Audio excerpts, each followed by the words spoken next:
We're excited to get out here against Ohio State tomorrow as a part of the Gavitt games.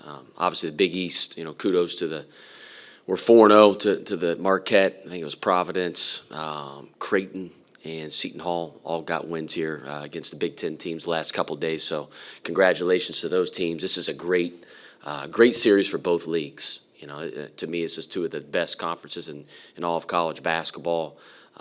Provides a lot of excitement for all the fan bases that are involved in this event. Us being able to get Ohio State here at home is a great opportunity. Got a lot of respect for Coach Holtman. Known Chris Holtman for a long time. He does a great job. He's an even better person than he is coach, and he's a really good coach. They're going to provide a lot of challenges. It starts with E.J. Liddell. E.J. Liddell is an All-American candidate, one of the best players in the entire country. He's a matchup problem. He's probably roughly about 6'7", maybe 6'6", about 240 pounds. Shoots it, drives it, posts it, rebounds, defends. He does everything that wins. He's a tremendous player, so our game plan will obviously center around him. We have to do a great job on him. But they're much more than just E.J. Liddell. Zed Key has really improved, going from last year, from when he was a freshman, to this year as a sophomore. He gives them a physical presence around the rim. They just got Kyle Young back a couple games ago, who's kind of like their glue to their team. He's a winner. He's tough. He rebounds. He defends. He passes. So their front line is definitely a strength of their teams. And then they got some veteran guards as well. Starting with the transfer from Penn State, Jamari. Jamari is a pure point guard. He's a defensive menace out there. He's going to pick you up full court and try to pressure you. And Justin Arns can really shoot. So they got a lot of different weapons, and we have to control their glass. I think that's where the game's going to start and end, is we have to do a great job on the glass, and we have to do a great job of taking care of the ball. But great opportunity for us. Coach, you mentioned keying on E.J. Liddell, and that's obviously going to be a big part of what Ohio State wants to do and what you have to account for. What does the defensive end look like in your mind in a game like this? What do you need to see at that end of the floor in order for your team to stay in the game and give yourself a chance to win? I think we have to be a very connected group, Adam. I think it can't be just one guy trying to shut down an E.J. Liddell or whoever it is. Like I said, they're much more than just E.J., right? They got Malachi Branham, who's a freshman. They got Justin Arns, who's a tremendous player. We have to be really, really connected on that end. We got to give them different looks. They're a really good passing team. They're skilled. They know how to play. They space you out. They got some matchup problems out there. We have to give them different looks. I don't think you can throw the same pitch for 40 minutes against Ohio State. I think Chris Holtman does too good of a job game planning. You got to give them different looks throughout the game. But we got to be very, very, very connected. And then when the shot goes up, Adam, we cannot get punked on the glass. We cannot. Liddell is strong. Zed Key is strong. We have to do a great job on the glass. And then the last point I would say, and it kind of goes hand in hand with the glass, is just physicality around the rim. Zed Key is going to post up harder, I told our guys, than anybody will play all year. All year. Not saying that he's the best post player that we're going to play all year, but he's really, really good. I got a high level of respect for him, but he is going to post harder than any other big that we play all year. And just that physicality around the rim post defense is going to be very important.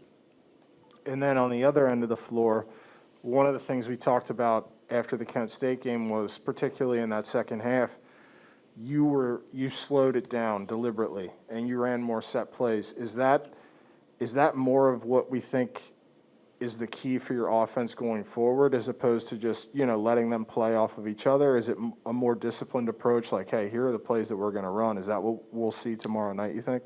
Adam, I think it'll be a mix. We have to play fast. And I always go back to, we always want to prepare ourselves to win in the Big East. Scouting is so good, right? There's so much film out there. There's all this data out there, all the analytics. And we have to be able to get easy ones. We have to. And one of the ways to get easy ones is through transition, right? Can we strike before they get their defense set? We have to have the maturity, and we have to grow up in that 26 seconds on the shot clock to about 17. That's where a lot of our turnovers are occurring. That's where our quick shots are occurring as well, some forced shots that we got to be a little bit more patient. You got to earn your shot. Now, again, if our guys are not doing what necessarily want with the freedom, then you're right. Yes, we will absolutely call set plays. We'll control the action as best as we can. I think it's a lot easier to control that action in the second half when they're going towards our bench than it is necessarily the first half. We have to grow up. We have to take care of the ball and take better shots, especially in those first few minutes, man. Really set the tone of how we're going to play. Can you give us some insight into what the conversation was like with your team about the last time Ohio State and Xavier played? Yeah, we're actually talking about it today at practice. I'll never forget. I was coaching at Indiana University at the time. We were in the NCAA tournament out in Sacramento, California. My brother was an assistant at Ohio State at the time, and obviously I was very, very close with Sean Miller as well. So it was a game of, I was conflicted a little bit, who I was cheering for. But I remember that game like it was yesterday. And I'm sure all of Xavier Nation does too, even, and Justin Cage, who, by the way, congratulations to him. He's getting inducted here into the Hall of Fame on Saturday. It's funny, we're playing Ohio State that same week. But it's kind of a tough call that happened, towards the end of the game. Ron Lewis made a heck of a shot for Ohio State to send it into overtime, and then they won in overtime. But I believe it was in Lexington, Kentucky, if I remember right, in that round of 32 game, and it was a great game. It was a great game. Xavier played really well, and Sean had those guys ready to go. But we will absolutely be talking about it. But again, even I had Walt McBride text me last night, and he said, Coach, the last time I played Ohio State, we beat them, right, over in the Gardens. And I think that was back in '84, right, in the NIT. And so, former players are watching. I always tell our guys all the time, man, they pay attention. They're all over it. They live and breathe Xavier basketball, and we play for all those guys that came before us. One thing I thought was really cool last night, I think it was after Seton Hall beat Michigan. I saw a report that, like, Stu Jackson's phone was blowing up after the game, and it was the coaches' group chat. What's that like when early on in the season, you're rooting for these guys that you desperately want to pound into the ground later on in the year? Yeah, I think the Big East is unique, Adam. I haven't been a head coach in any other league, but I would tell you that from when I talk to other friends in other leagues that are head coaches, there's the camaraderie amongst the Big East coaches is just a little different. And it's been that way for a long, long time. It dates all the way back down to like when they had the Big East coaches meetings down in Ponte Vedra, Florida, down in May. We haven't done them in person the last 2 years, but you could tell guys really like each other. There's a high level of respect. But part of it is, and Adam, you're right, is there's some selfish intentions behind it too, right? I would say more than likely it's like, we all cheer for each other because the better that we all do in that non-conference, numbers-wise, and all the analytical numbers, all the computer data, every win in the Big East once we get to the conference season is going to worth a lot. And not having as much of a non-conference last year overall didn't give us as much body of work as we normally would like. So I think, again, we got great coaches. And they genuinely like each other. There's no question. We cheer for each other. There's a high level of respect. It's great for our league. I think we have the best league in the country. And again, I know I'm biased. I'm here at Xavier, but I mean, we're playing Big Ten, who's another great conference. I mean, we're 4-0 right now. And again, I got to say, I'm not shocked. Drum Hunter and Jack Nunge have played significant time in the Big Ten against Ohio State. Is that a factor? Can that help? I think so, Andy. Both those guys have seen it. They've been there before. They've played at home before against them. They're prepared. They know their players. They know their style of play. I had those guys both kind of talk to the team about what their thoughts were on Ohio State, on their personnel and style of play.